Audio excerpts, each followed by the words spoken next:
If your lat pull down looks like this, we have some problems. You are doing it wrong, and that's not a good way to train your back. In this video, I will show you how to do lat pull down properly. I will talk about what muscles this exercise targets and how to change the way that you are doing this exercise to target different parts of your back. And I promise to make everything clear so that you can understand. I know a long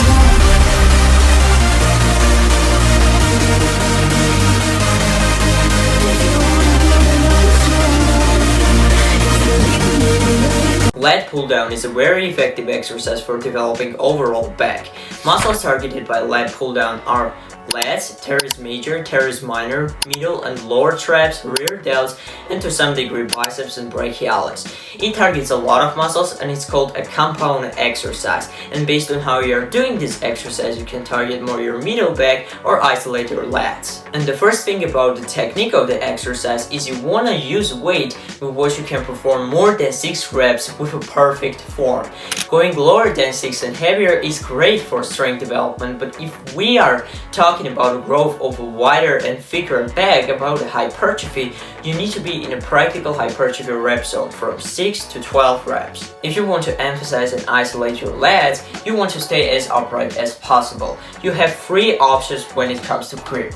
You can take a moderate grip, a little bit wider than shoulder width grip, and super wide grip, but I will recommend to take neutral close grip because it's going to stretch your lats better than other 2 variations, because the deep stretch at the top is very important. Training the stretch position is critical for maximizing muscle growth, and there is a lot of studies that are showing that stretch under a good load is very important for hypertrophy. So once you take a neutral close grip, sit down and position your knees under a pad. Here you want to have some room for heel elevation because that can improve your force production, especially at the end of the set when weight is getting heavier. For lat emphasis, you want to stay again upright and you want to lean slightly back when you lower the weight down. I will recommend to use straps because you don't want to have your grip as a limiting factor but your lats. Drive your elbows straight down and think about putting your elbows into your pockets. And there is no need to drive your elbows past the middle point because your lats don't have leverage there.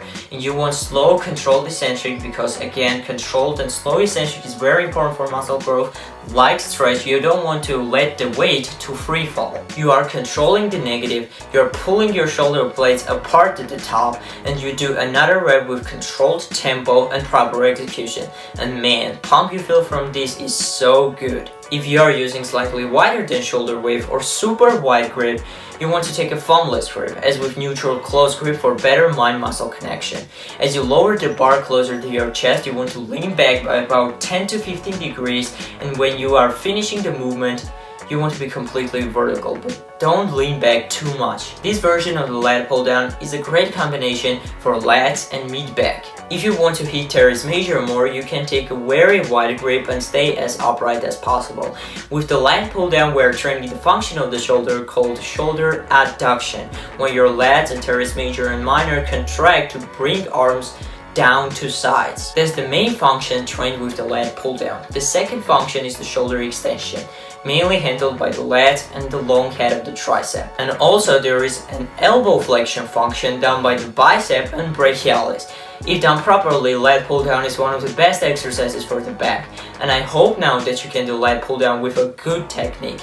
If you found this video helpful, please leave me a thumbs up, subscribe if you haven't already, and I will see you in the next one.